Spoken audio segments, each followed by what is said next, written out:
Bom dia, bem-vindos ao Discurso Direto, programa de entrevistas do Novo e da JETV, que pode ser seguido nos sites do Jornal Económico e do Novo. O nosso convidado desta semana é o advogado Rui Gomes da Silva, militante histórico do PSD, que foi ministro do governo de Pedro Santana Lopes, muito recordado nas últimas semanas, devido aos sinais de que também Marcelo Rebelo de Sousa poderia encurtar o mandato do atual executivo de António Costa com a dissolução da Assembleia da República. Tal acabou por não acontecer, o que não impede que permaneça a incerteza política no país, sobretudo devido ao peso de novas forças políticas que vêm agitar o equilíbrio entre os principais partidos. Disso e de muito mais iremos falar nos próximos minutos com o nosso convidado, ao qual agradeço desde já ter aceito o nosso convite. Muito obrigado também pelo convite. Dr. Rui Gomes da Silva, os acontecimentos das últimas semanas, com toda esta instabilidade política e a fragilidade de ministros que vão permanecendo em funções, a começar por João Galamba, estão ou não a ter um efeito de reabilitação do que foi o governo de Santana Lopes e que não chegou ao fim, precisamente porque Jorge Sampaio decidiu dissolver a Assembleia da República? Sim, eu responderia como é evidente, sim. Eu escrevi há cerca de 2 semanas um artigo e há cerca de um mês outro artigo dizendo e concluindo que estamos de facto absolvidos sem pecado. Absolvidos sem pecado porque recordando aquilo que foi 2004 e recordando aquilo que tem sido as últimas semanas, eu digo quase que o último ano desde a tomada de posse deste governo, há um conjunto de episódios de casos e casinhos, como diria o presidente Jorge Sampaio, que nem escusamos de repetir, que levariam a que qualquer pessoa, se fosse avaliada esta situação pelos parâmetros de 2004, deitasse as mãos à cabeça. As pessoas hoje em dia não estão muito recordadas de 2004. Passou, a memória é muito curta para as pessoas e é muito fácil recordar coisas invocando genericamente sem atender aos conteúdos. O que é que aconteceu em 2004? Primeiro momento, que é um momento anterior aos casos e casinhos, o presidente Jorge Sampaio convidou todos os militantes do PSD que se opunham a Pedro Santana Lopes para tentar obstaculizar a tomada de posse de Pedro Santana Lopes. O que é que lhe foi dito? Que o partido queria Pedro Santana Lopes como primeiro-ministro, queria Pedro Santana Lopes como líder. Num segundo momento, o discurso de Jorge Sampaio na tomada de posse é um discurso arrasador, é um discurso de desafio, é um discurso de quase, eu diria, provocação política para quem está a impulsar um governo que é o seu governo. Fruto do sistema constitucional, fruto do regime semipresidencialista, mas é o que temos.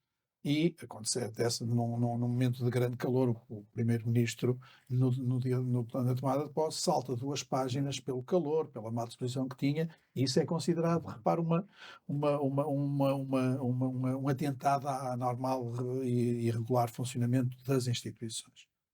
Num segundo momento, há uma declaração possivelmente minha, que é o atual Presidente da República tinha um comentário numa televisão em que desancava todos os dias o governo. Até lá, aliás, evitávamos até já ouvir, porque já sabíamos o que é que havia, até no Conselho de Ministros de quinta-feira, geralmente, cada diploma que aprovávamos, até brincávamos com essa situação e dizíamos lá teremos mais o Marcelo a falar de nós outra vez. E eu disse uma coisa muito simples, que parece uma coisa tão banal, hoje em dia tão simples, é que alguém que está na política ativa e que continua ativo na política, tão ativo que é Presidente da República, tão ativo que estávamos em 2004, em 2016, 12 anos depois foi eleito Presidente da República, e para ser reeleito depois em 2021, aquilo que eu disse é que esse alguém, que era um político não ativo, deveria ter contraditório. Deveria ter só aquilo que é uma regra elementar da democracia, ouvir as duas partes e depois as pessoas ajuizarem.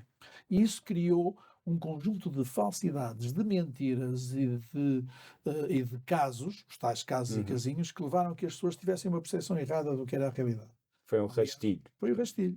Depois houve um ministro, que é um erro de casting, mas isso, pronto, era o que pensávamos, mas foi o que foi e que se demitiu com uma acusação ao primeiro-ministro, e com base nisso, para uma acusação infundada, completa, que as pessoas sabem que era falsa, que aliás é normal, quem conhece o Dr. Pedro Santana Lopes sabe que é completamente falso aquilo que foi dito na altura, e com base nisso o Presidente da República, que tinha uma fidelidade extrema à sua base de apoio, ao contrário do que tem hoje o professor Marcelo Rebelo de Sousa em relação à sua base E é a de grande apoio. diferença entre os dois. Mas que será a sua grande diferença? Optou por quê? Optou por não seguir optou por não seguir aquela que era uma maioria estável, uma maioria que nem sequer tinha qualquer tergiversação, qualquer crise. Não tínhamos uh, o demite-me irrevogavelmente, o irrevogavelmente demite-me. Não tínhamos nenhuma situação dessas e optou por dissolver a Assembleia.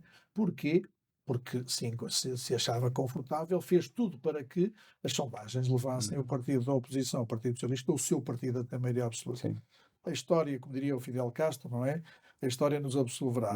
Era a frase, aqui eu acho que a história já nos absolveu. E então absolveu-nos numa frase que na altura, em 2004, jogávamos impossível, era que chegarmos agora a 2022, 2023 e termos alguém que fez de nós, eu não diria aprendizes de feiticeiro, porque na política, quem anda na política, não há aprendizes de feiticeiro, mas que faz daquele governo meros episódios. Uhum. E, portanto, eu neste governo, por exemplo, vi secretário de Estado a desautorizar em ministros em relação a políticas ambientais, em políticas de desenvolvimento, etc.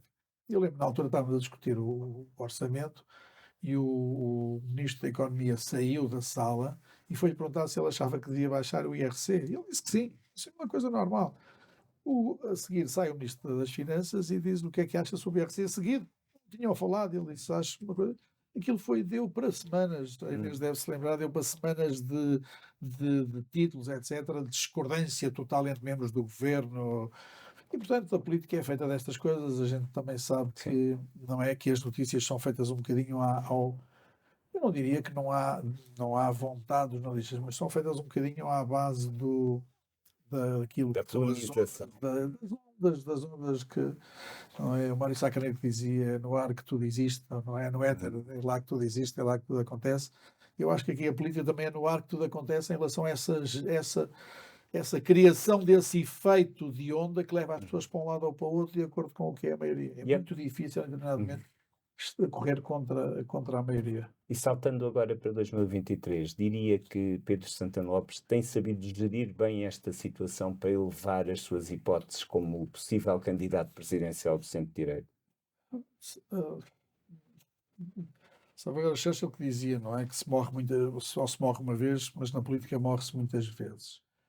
Acho que Pedro Santana Lopes conseguiu uma coisa única na vida, foi morrendo com atestados de morte total e absoluta e eterna e recuperando sempre dessas mortes políticas, como é evidente no bom sentido da palavra.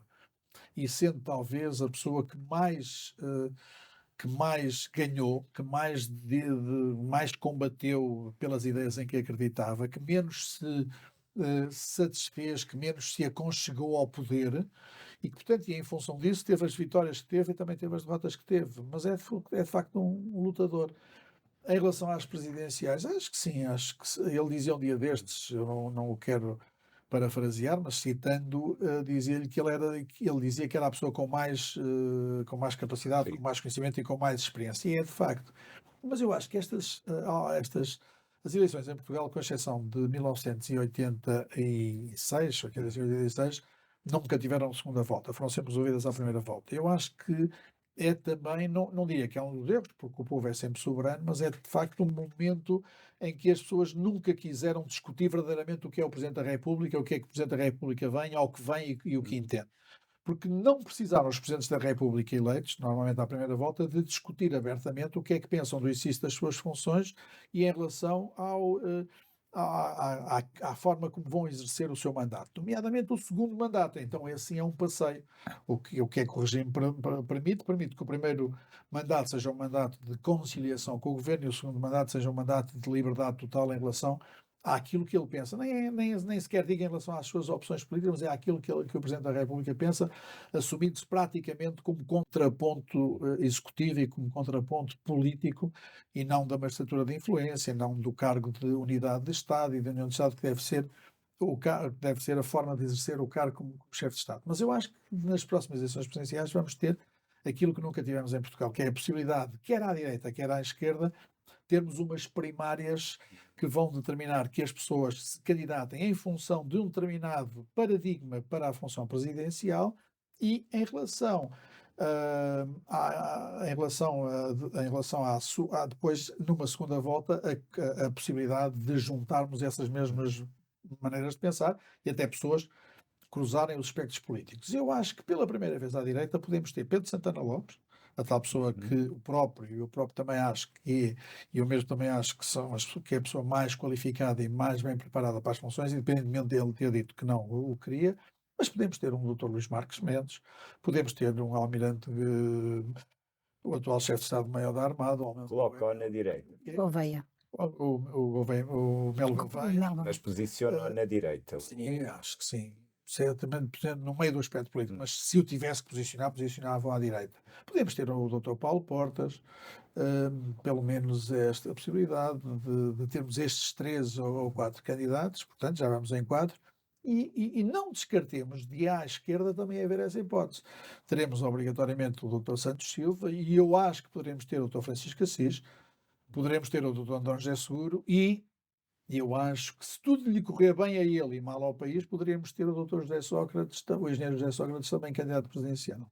E, repito, se lhe correr bem a ele e mal ao país. Acho que será uma situação muito complicada que o país, o poder judicial, o poder político, todo o poder vai gerir, vai ter que gerir se isso acontecer, mas eu acho que ele, tal como na altura, quando foi detido, daquilo que eu percebo, só poderia pensar ser candidato presidencial e anunciar essa candidatura no Congresso que aconteceria dali a 15 dias, eu acho que ele não perderá essa oportunidade de se vingar ou de procurar vingança em relação a todos aqueles que atuaram desta forma sem quaisquer consequências. Eu não estou a fazer qualquer juízo de valor e, portanto, permitindo-se ele próprio ser candidato.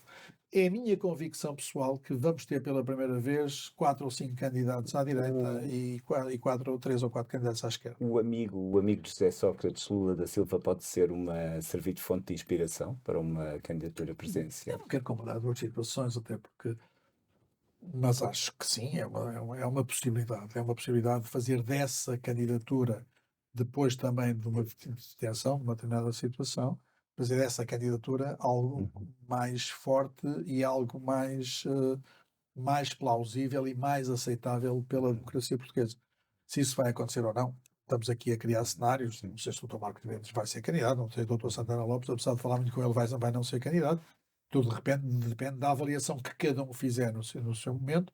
O Dr. Paulo Portas dizem muito que é candidato uns dias, que não é candidato nos outros dias. Veremos o que é. Mas eu acho que pela primeira vez vai acontecer isso. Vamos ter umas eleições presidenciais muito disputadas e politicamente muito relevantes. Voltando um pouco novamente ao governo de Pedro Santana Lopes e fazendo aqui uma analogia, o Soutor já fez, mas só para vincar um pouco mais, considera que existem hoje mais razões para dissolver a Assembleia da República do que existiam no momento em que Jorge Sampaio o fez? Sejamos claros e sejamos honestos, eu também já o disse. Eu acho, vamos lá ver uma coisa, vamos aceitar aqui um pressuposto. Em 2004 não havia nenhuma razão para dissolver a Assembleia da República. Não havia uma dissonância da maioria. Não havia qualquer situação que afetasse o regular funcionamento das instituições. Porque um ministro demitir-se não é afetar, não estamos a pôr em crise o regular funcionamento das instituições.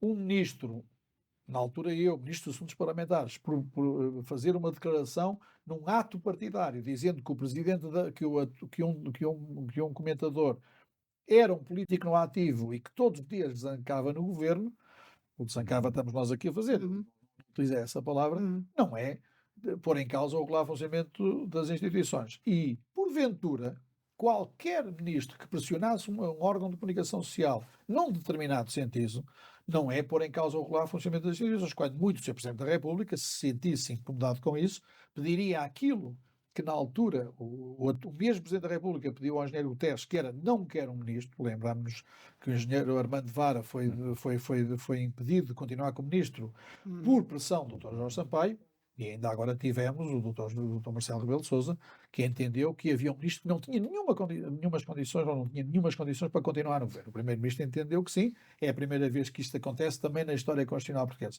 Mas repara uma coisa, mas tal como na altura não estavam em causa o regular, ou não estava em causa o regular funcionamento das instituições, hoje não está em causa o regular funcionamento das instituições. Há um desentendimento em relação a alguns dossiês, nomeadamente a TAP, em relação àquilo que aconteceu em relação às decisões tomadas políticas. Mas diga uma coisa, o pagamento de uma indenização de 500 mil euros determina, de meio milhão de euros, determina uma crise e um problema de dissolução da Assembleia por causa do regular funcionamento das instituições. Eu digo uma coisa, politicamente até, pondo-me numa ótica de centro-direita contra o governo, numa ótica contra o governo, até me conviria dizer que sim, mas sejamos honestos, acham que sim? O ministro Pedro Nuno Santos discordar da estratégia para a definição do novo aeroporto, isto coloca em causa o regular funcionamento E das mentir à instituições. Assembleia da República e a intervenção do SIS, por exemplo. Mas isso é diferente. Mas isso é diferente. Mas ainda assim, eu acharia era que se provar, imagina que há uma comissão de inquérito, se provar que há ministros que, que fizeram dessa maneira, porque isso sim, que fizeram dessa maneira, ou que o primeiro-ministro teve uma intervenção ativa, o primeiro-ministro teve uma intervenção ativa nessa intervenção de SIS, isso aí talvez. Agora um ministro só pedir a intervenção de SIS, sabe o que é que eu faria? Resolveria nesse mesmo dia com a admissão ou do diretor do SIS ou com a secretária-geral do Serviço de Informações. Não mais do que isso. Repara uma coisa, estamos a falar as eleições custam muito ao país. São opções. Eu sei que hoje em dia as opções políticas são quase tomadas via redes sociais imediatamente. E haveremos ter um momento em que a democracia quase que é feita de plebiscitos diretos. Sim ou não, e a gente vota todos no telemóvel. Haveremos chegar a isso. Não sei se será daqui a 10, daqui a 20, daqui a 30 anos, vai ser um bocadinho isso.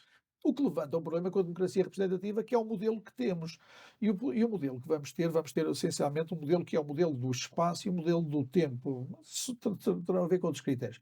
Mas aquilo que eu lhe pergunto é o seguinte: o facto de um ministro mentir à Assembleia levaria à dissolução da Assembleia ou levaria, quando muito, o Primeiro-Ministro e o Presidente da República concordarem com as mentiras e levarem à admissão do ministro, e levarem à substituição do ministro? Então, única e exclusivamente isto. E, portanto, estou à vontade.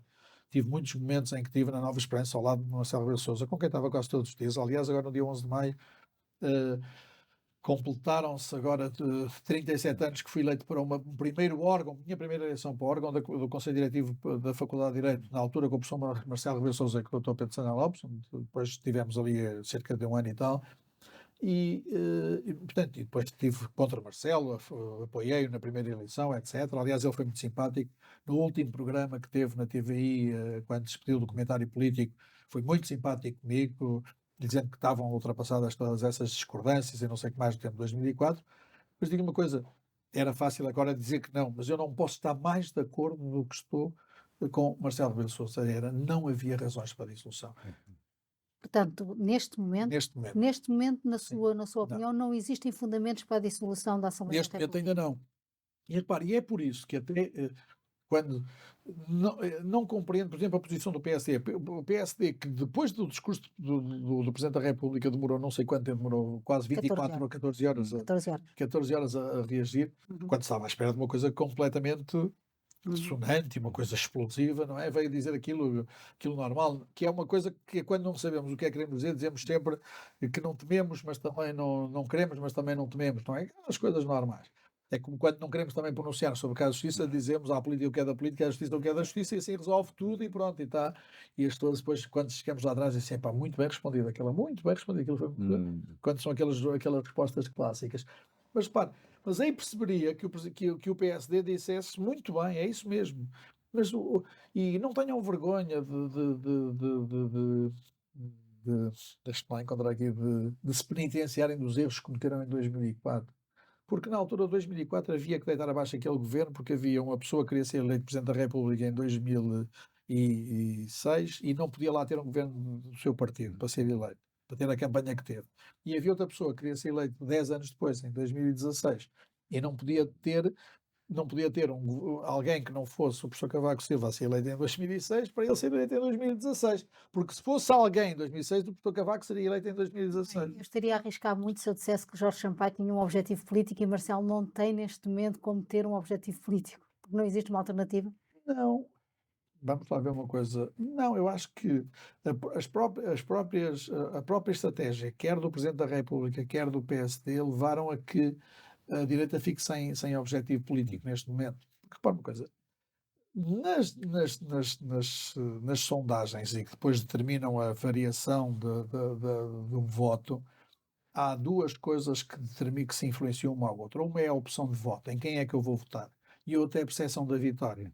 E se há, à partida, uma opção clara de cada uma das pessoas em quem é que vai votar, pois há uma deriva feita pela percepção de quem vai ganhar. E essa percepção que existiu em 2005, depois, uns meses depois, não no momento em que o governo tomou posse, porque o Dr. Pedro Santana Lopes tivesse ido a eleições com o PSD ganharia claramente, como davam as sondagens e como era opinião generalizada. Há aqui que também gerar duas coisas também, e essa é a responsabilidade do PSD. A primeira, a opção que as pessoas, é propostas que levem as pessoas a votar. E depois a percepção de uma solução política que levem as pessoas a dizer não só a votar, como a dizer eu voto e voto de maneira útil, porque daqui vai ser um governo, ou vai sair, vai pelo menos fazer com que se ameace o outro lado. E essas são as duas percepções de quem está na política, são as duas preocupações de quem está na política, dar razões às pessoas para optarem, em função de programas, de ideias, de dizer eu vou votar aqui porque vou ter menos impostos, vou votar aqui porque tenho mais apoios sociais, vou votar aqui porque o ordenado mínimo não é passado não sei quantos 750 euros, mas vai ser 1000 nos próximos 2 anos, ou uma coisa qualquer. E depois e quem é que vai ganhar? Porque se eu estiver ao lado, porque há partidos que fazem isso, há partidos que acham que o ordenado mínimo deve ser 1.500, 2.000, e porquê é que não têm nenhuma votação em termos expressivos? Por uma razão muito simples, que as pessoas, apesar de gostarem daquilo que dizem, acham que aquilo não vai levar a lado nenhum, nem tem nenhuma solução de poder. Voltando um pouco atrás, pelos motivos que ele expôs na comunicação ao país, Sim. que fez um diagnóstico arrasador sobre a falta de confiança em relação ao governo. Sim. Por tudo o que já tinha dito antes sobre a maioria requentada e cansada, Marcelo não devia ter sido coerente e ter avançado para a dissolução?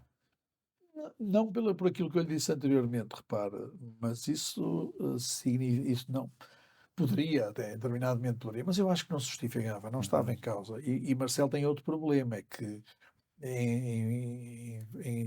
foi determinado por determinados caminhos que impede que à direita, neste momento, haja uma solução de maioria. Porque esses são os maiores amigos, aqueles que acham que permitiram que o PS tenha feito uma coligação com um Partido Comunista que já na altura era pró-Putin e, portanto, não havia dúvida nenhuma de que lado é que estava da história. Fazendo coligação com um partido que é um partido único no mundo que tem, é um frentismo de stalinista e trotskista, não é? Hoje em dia as pessoas mais novas nem sabem o que é. Muitos dizem sociais-democratas. Trotskista, sim, por causa de Kautsky na altura, depois levou àquelas coisas todas de Kautsky, de Rosa Luxemburgo,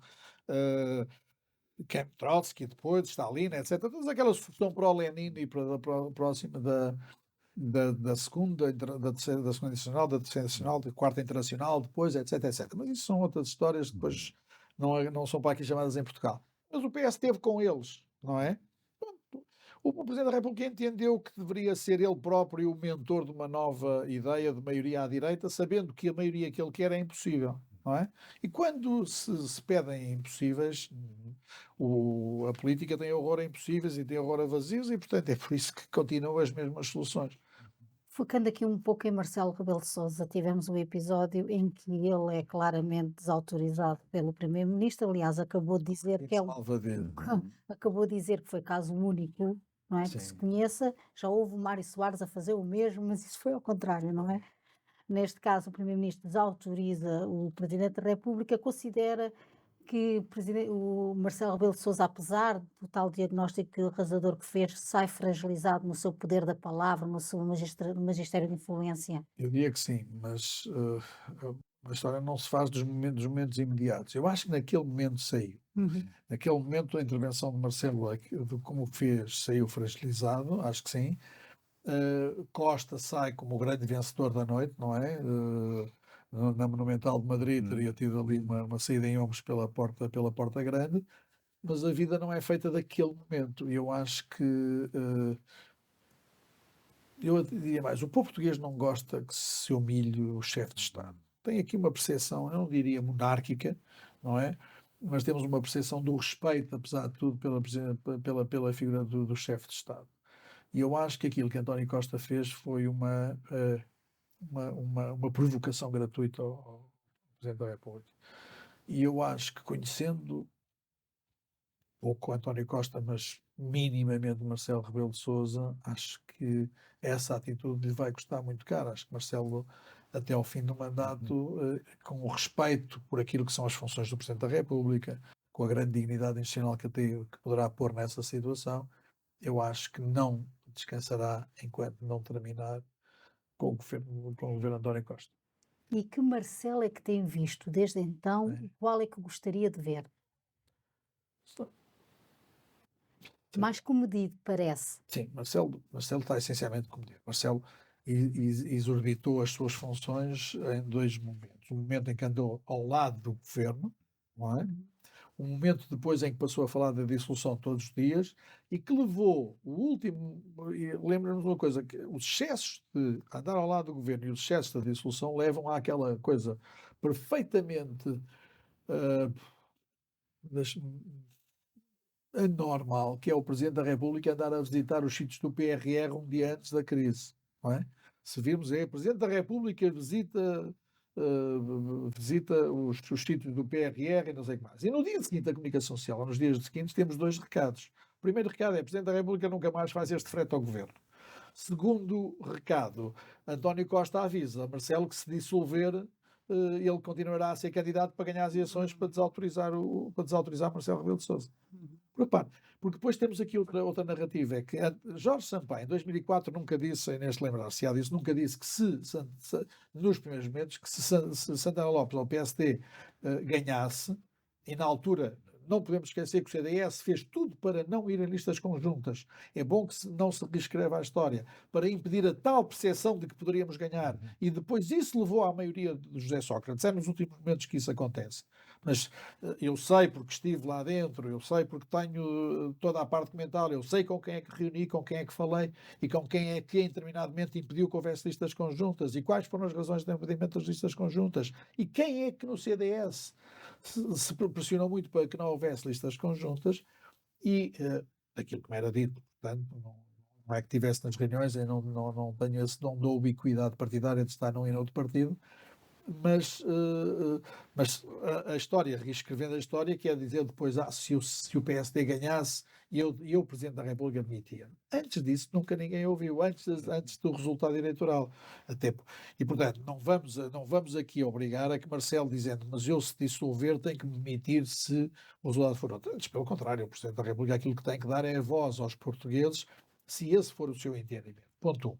E constatar depois que quem ganhou numa situação de maior ou menor instabilidade é o partido A, o B ou C. Outra coisa é o que poderá ser sacado depois ao Presidente da República, que quer dizer assim: nós estávamos numa situação de estabilidade, o PS tinha maioria absoluta e o senhor gerou aqui uma situação de total instabilidade, porque nem há governo à direita, porque não se entendem, nem há governo à esquerda, porque já não é possível fazer uma maioria de esquerda. Sim. E, portanto, isso é outra questão. Agora, como é que eu vejo Marcelo nos próximos tempos? Acho que vai ser um Marcelo mais comedido, menos extrovertido, mas eu acho que mais certeiro nos recados e nas decisões que vai tomar e na não criação de facilidades ao governo. Acho que vai ser isso. Exclui completamente que Marcelo, neste final de segundo mandato, possa emular o segundo mandato de Mário Soares e procurar ativamente uma nova maioria? Presidências abertas. Se repara uma coisa, mas na altura Mário Soares bem se esforçou, mas não conseguiu a maioria absoluta e só conseguiu o primeiro governo do engenheiro António Guterres que houvesse ali uma solução híbrida, que era uma solução de maioria sem maioria, não é? Sim. E que permitiu que isso fosse gerido naqueles primeiros 4 anos com alguma parcimónia, depois com Jorge Sampaio num segundo mandato. Mas empenhou-se muito, de qualquer forma. Empenhou-se muito na mudança e empenhou-se muito contra Cavaco. As presidências abertas, toda aquela parafernália das presidências abertas eram momentos de exacerbação do futuro poder socialista com o Mário Soares. E ele também não escondeu, não é? Mas vê em Marcelo esse perfil? poder Não, não esse vejo. tipo de guerra Não aberta? vejo. Até por uma razão muito simples, porque apesar de tudo tem que haver. Eu agora vou dizer uma coisa que é entrar naquilo que pode ser a convicção que tenho de Marcelo. Tem que haver alguém. Para uma coisa, eu acho que Soares entendeu, não sendo o candidato dele, possivelmente, mas entendeu que Guterres seria um grande primeiro-ministro e um bom socialista na presidência. E eu acho que é que lhe diga daquilo que eu percebo, daquilo que eu vejo, eu acho que Marcelo não se revê em Luís Montenegro. Ou seja, Marcelo teria votado em Luís Montenegro como militante do partido? Não, não teria votado. Marcelo teria preocupado e teria procurado outra solução? Acho que sim.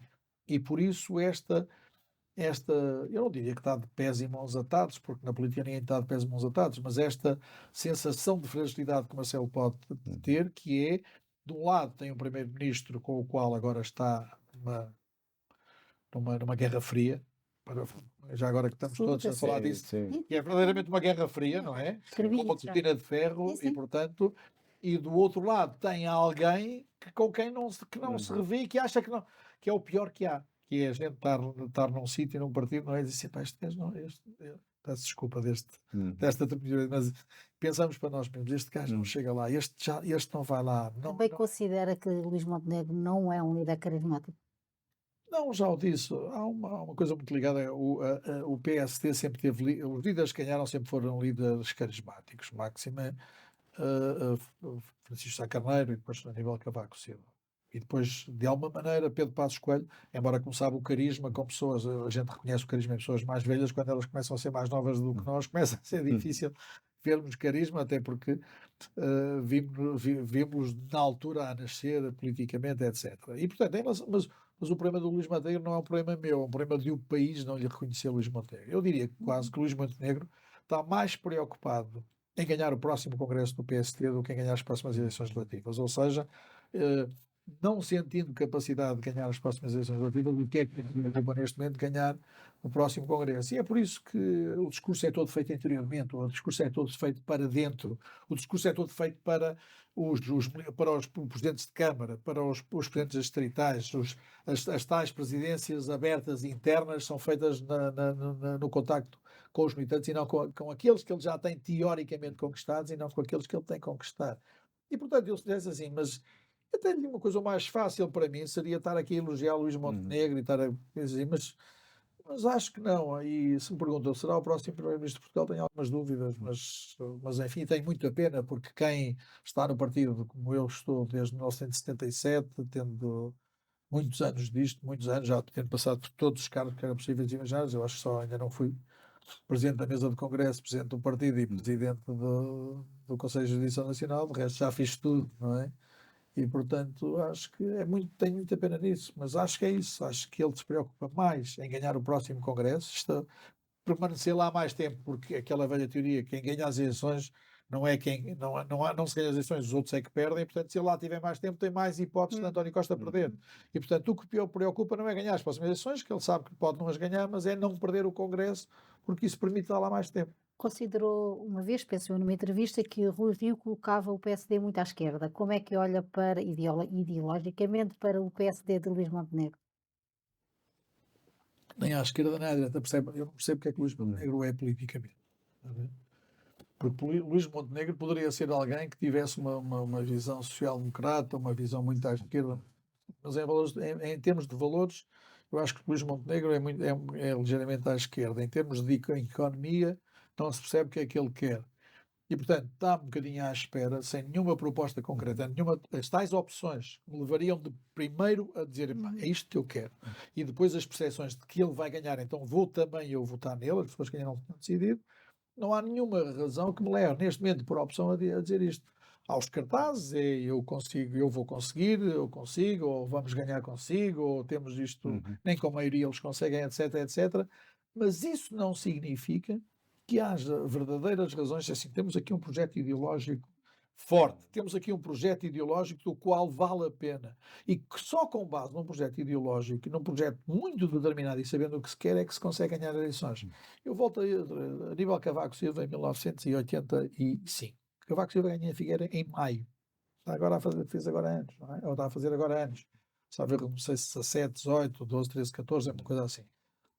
Cavaco Silva chegou e a primeira coisa que fez politicamente foi deitar abaixo o governo de coligação com o Partido Socialista. E diziam assim, mas então é interesse nacional, é sempre o interesse nacional. Há determinadas pessoas que envolvem sempre, quando estão no poder, é sempre o interesse nacional, quando não estão, não se preocupam com o interesse nacional. Cavaco Silva, que depois andou muito tempo a procurar o interesse nacional, até o interesse nacional quando fez o artigo em 2004 da boa e da má moeda, não é? Portanto, aí já o interesse nacional. Mas o interesse nacional de Cavaco não foi o de. Em 1 de janeiro de 86 entrávamos na União Europeia. E o que é que envolveria o interesse nacional era possivelmente manter o governo em funções por causa da inveja. O que é que Cavaco fez? Deitou abaixo o governo numa célebre reunião do Largo do Rato com o Partido Socialista, foi lá e acabou com o governo, e o governo acabou. E ganhou as eleições. Poderíamos dizer, ganhou com os mesmos 28%, como Pedro Santana Lopes ganhou, ou 28,2%, como Pedro Santana Lopes perdeu em 2005. Com os mesmos 28, Manela Ferreira Leite vem a perder mais anos em circunstâncias completamente diferentes contra um José Sócrates completamente desacreditado. Mas ganhou as eleições.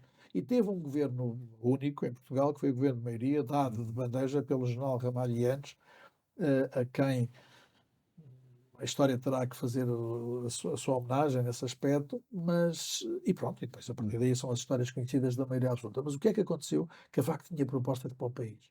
Cavaco tinha um sonho para o país. Se o cumpriu ou não, depois isso é outra história, mas tinha um sonho. E as pessoas identificaram-se com esse sonho. E as pessoas, eu tive naquele governo minoritário, como chefe de gabinete da presidência do Conselho de Ministros, e depois em 87 fui eleito deputado e fiz as 2 maiorias absolutas como deputado do partido, depois até 2009, sempre na Assembleia da República.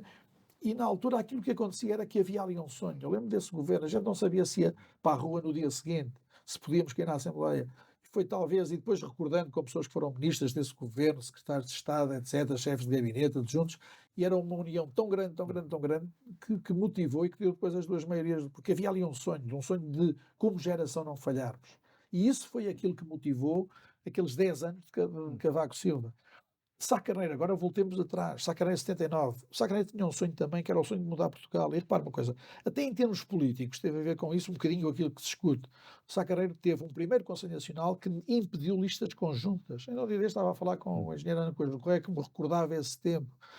Houve um primeiro Conselho Nacional em que o PSD não queremos listas conjuntas com o CDS. O CDS na altura era fascista, com o PPM, na altura, que depois fez a Aliança Democrática, que tinha, lembro, o Rolão Preto, que era completamente à direita e que tinha apoiado Salazar, etc. E Sá Carneiro disse, é por aqui o meu caminho. É por aqui aquilo que eu quero, é por aqui. E voltou outra vez a contactar as principais figuras do PSD, dizem, eu tenho que ganhar, eu tenho que fazer listas conjuntas, vou outra vez convocar o Conselho Nacional para aprovar listas conjuntas e fê-lo. A mesma coisa já agora, voltando um bocadinho noutra dimensão, Pedro Santana Lopes em Lisboa em 2001. Achou também que era uma coligação, não com o CDS, que na altura estava numa estratégia completamente diferente, estratégia que depois voltou a ter em 2004, 2005, que era separar-se do PSD, mas em Lisboa. E agora aqui no GEM, também é bom que saibamos que esta vitória foi feita em coligação contra a direita e Pedro Santana Lopes ganhou 2001 na Câmara Municipal de Lisboa contra toda a esquerda unida. Neste caso, agora a esquerda estava toda desunida, e contra toda a direita, contra ele, e neste caso a direita estava unida. Não estou a tirar mérito à vitória de Carlos Moedas, mas estou a reconhecer que as realidades eram diferentes, e aí houve outra vez a tal visão carismática e o carisma de alguém que quis ganhar e que ganhou como ganhou. E, portanto, isto para acabar, como há um bocado me perguntava, que é onde é que está a diferença? A diferença está essencialmente em líderes com carisma. A direita sempre teve líderes com carisma. Sem carisma, perdem-se nas jogadas de poder, perdem-se na discussão de listas, perdem-se nas fações, perdem-se nas coisas menores da política e acabam por não ficar na história. Quando diz que a direita ganha com líderes de carisma, o atual líder carismático da direita é André Ventura? Ouça, eu sou suspeito porque sou André Ventura, muito amigo de André Ventura, e, portanto, mas isso não significa que não lhe reconheça determinados méritos. E o mérito é a sua capacidade de intervenção, capacidade de convicção, e se o carisma se define de alguma maneira, não é? De alguma maneira um carisma muito grande numa determinada área política. Max Weber, como sabem, dizia que havia 3 legitimidades: a legitimidade democrática, a legitimidade histórica e a legitimidade carismática. Eu acho que um líder sem uma destas legitimidades nunca será líder na vida. Tem que ter as 3 legitimidades: carismática, democrática histórica. E acho que André Ventura, sendo um jovem ainda, comparado com aquilo que eu sou, sendo muito mais novo, tem essencialmente essa capacidade, essa liderança carismática e essa capacidade de intervenção que faz com que uma coisa, sabe, que faz com que os que gostam das ideias políticas deles se fiquem fascinados com aquilo que eles diz e quem odeia as ideias políticas que ele defende fique completamente de cabeça prendida com aquilo que ele faz e porque o faz bem. Consegue perceber as linhas vermelhas deste PSD para com o Chega? Não consigo, não consigo, por uma razão muito simples, porque na atual circunstância, vamos lá ver, o Chega e o PSD estão condenados a entender-se. E estes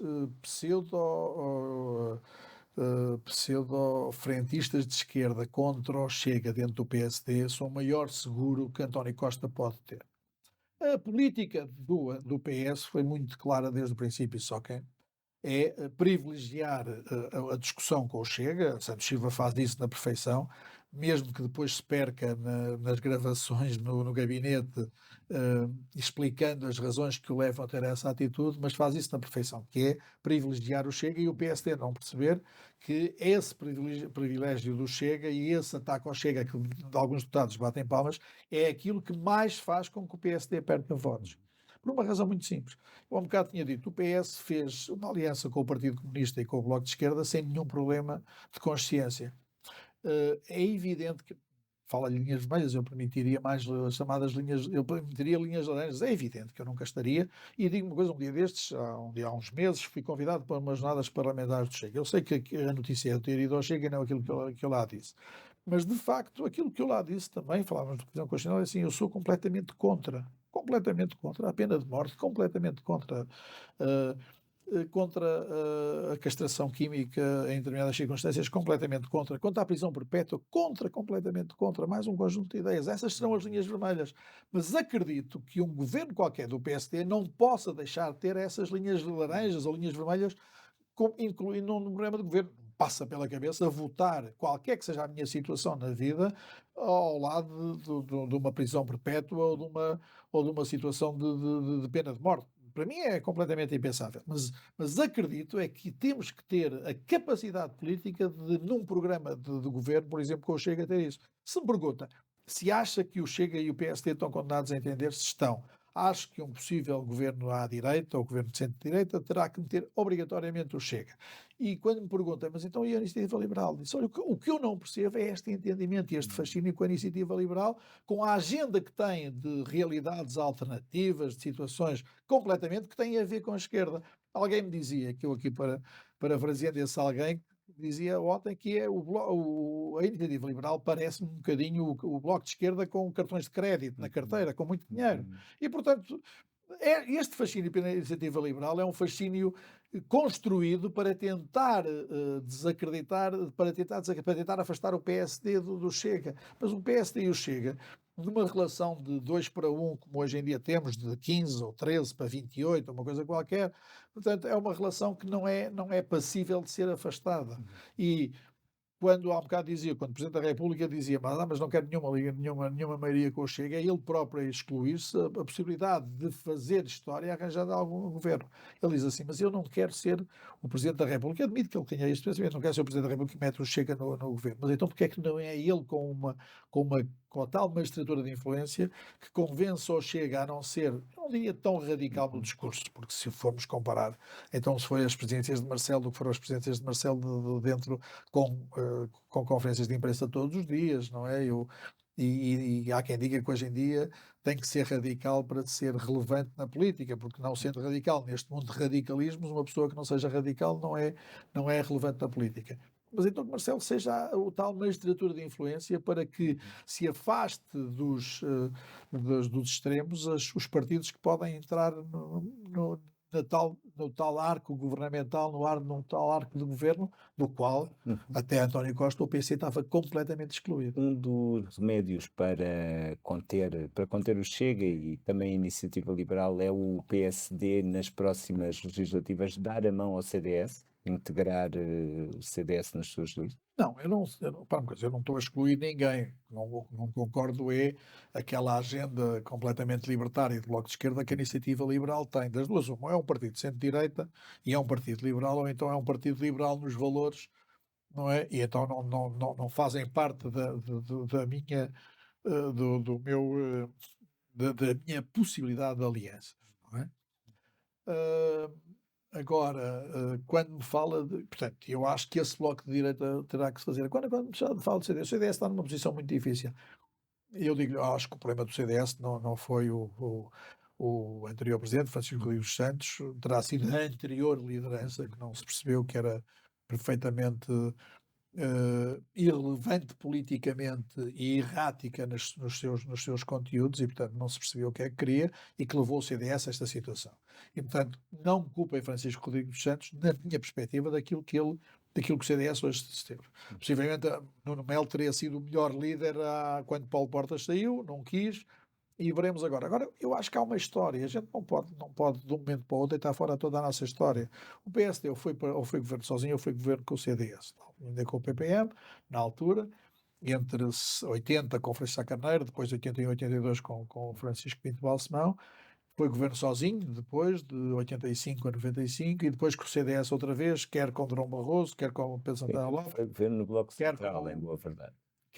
mas de qualquer maneira, Sim. pronto, mas isto Sim, foi durante o enquanto. governo do Bloco Central 2 anos, de 83 a 85, só, não é? Portanto, de abril, maio de 83 a outubro, a 6 de novembro, a tomada de posse do décimo governo do décimo governo constitucional, depois de Aníbal Cavaco Silva, em 6 de novembro de 85. Mas o problema aqui tem a ver com essa história conjunta do CDS. O CDS neste momento está no Governo Regional da Madeira e no Governo Regional dos Açores. O CDS está no PSD com algumas câmaras, dezenas de câmaras no continente. E aquilo que eu pergunto é, não seria normal que houvesse a possibilidade de PSD e CDS se entenderem, até mais do que quando falam então, mas do Chega, Iniciativa Liberal, sim, com aquelas limitações. E do CDS, sim, darmos um bocadinho a mão ao CDS. Está a ver? Agora, como é evidente, quando tenho 15% com o Chega, a minha preocupação será fazer uma maioria à direita. Quando há militantes, nomeadamente o militante número 1 do partido, que vem dizer o PSD nunca poderá fazer aliança com o Chega, eu acho que é o melhor seguro de vida para António Costa. António Costa ouve aquilo e diz assim, bem, pronto, isto temos aqui eternamente. Estamos a chegar ao limite da entrevista. Queria só fazer uma pergunta. Em tempos disse, há duas frases suas, que é: eu sou um homem de cortes, mas por outro lado diz que o pior que se pode fazer em política é mudar de partido e que morrerá PSD. É de cortes ou vai morrer PSD? Ou pode haver um corte? Cortes era o Dr. Mário Soares, que era de corte. Não, eu sou um homem de rupturas, eu sou um homem de convicções, muito. E, portanto, sou verdadeiramente de convicções muito determinadas. Mas morre PSD. Morre PSD, acho que sim. Acho que não terei necessidade de não morrer PSD, a não ser que o PSD me obrigue a não morrer PSD. Eu já uma vez tive uma grande dificuldade, que é optar um grande amigo, o melhor amigo da minha vida, e o PSD. Optei pelo PSD. Eu espero que o PSD não me ponha segunda vez, porque como diria a minha mãe, não é? A primeira quem quer o cântaro tantas vezes vai à fonte que uma vez parte a asa. Portanto, eu espero que o PSD tenha juízo, que aponte para as soluções dos portugueses, que tenha verdadeiramente um programa e que não se preocupe com as linhas vermelhas fixadas com os outros e que fixe ele próprio as linhas laranjas para fazer um grande projeto de política. E como diria o Dr. António Costa, se assim for, habituem-se. E por último, só porque vamos para o ar na véspera do que poderá ser o dia em que o seu clube, o Benfica, festeja novamente o campeonato, eu pergunto-lhe se passado este tempo todo em que teve envolvimento na vida do clube, se voltaria a ter intervenção no futebol. Futebol é uma paixão, mas ouça, acho que há tempo para tudo. Eu tive aqueles 7 anos e meio como vice-presidente do Benfica, tive 10 anos na televisão a defender o Benfica, com todas as forças que tive. Há um momento para tudo. Na política diz que ter razão antes do tempo é não ter razão, não é? Eu tive razão antes do tempo em relação àquilo que disse que ia acontecer, em relação àquilo que ia acontecer. Pronto. Mas se me diz assim, por onde é que vai passar a minha vida, não passa mais por ali. Acho que já concorri a presidente do Benfica, perdi as eleições numa situação muito peculiar. Um ano depois, o presidente que na altura ganhou essas eleições estava detido e hoje em dia está na situação em que está. Depois praticamente nunca mais falei. Mas acho que não, porque foi um período da minha vida. Não passando pelo desporto, passa pela política? Não sei, eu já fiz tanta coisa na vida, sabe? É o que eu digo, eu já tive 6 anos e meio no Conselho Superior do Ministério Público, já tive um ano no governo, já tive um ano como vice-presidente do partido, já tive 22 anos na Assembleia, 14 anos na NATO. A política faz parte da minha vida e por isso de vez em quando é que escrevo aqueles artigos, não é? Para coisas, mas ouça, de vez em quando a gente está bem e quer arranjar problemas, não é? Hoje em dia tenho ao meu escritório, onde sempre tive, fui fazendo, não faço publicidade disso, mas sempre fui advogado a vida toda. Mas a política é um bichinho. Eu vou contar uma história, sabe? Eu vim do Porto, nasci no Porto, e meu pai, a primeira coisa, estávamos em 76, quando eu vim para Lisboa, no comboio, que ele vinha de vez para Lisboa estudar, para a Faculdade de Direito, e disse-me assim: mas não te metas em política. E estávamos em 76, eu em 86 depois meti, depois em 82 fui candidato a presidente da JST, etc. O meu pai na altura gostava, e eu acho que o meu pai hoje morreu muito cedo, morreu com 54 anos em 86, mas hoje em dia acho que de alguma maneira teria tido algum orgulho, não por eu lhes obedecer desse pedido, mas ter sido sempre ter defendido as convicções, quer na política, quer no Benfica, nunca me ter rendido àquilo que era a ver a multidão. E muitas vezes eu lhe ouvi dizer a melhor maneira de chegar a lado nenhum é seguir a multidão. E, portanto, se puderes para chegar a algum lado, não sigas a multidão. E é isso que eu tenho feito a minha vida toda. Resta-nos agradecer ao nosso convidado, Rui Gomes da Silva. O Discurso Direto volta na próxima semana com mais entrevistas a protagonistas da vida política, económica e social do país. Contamos convosco também.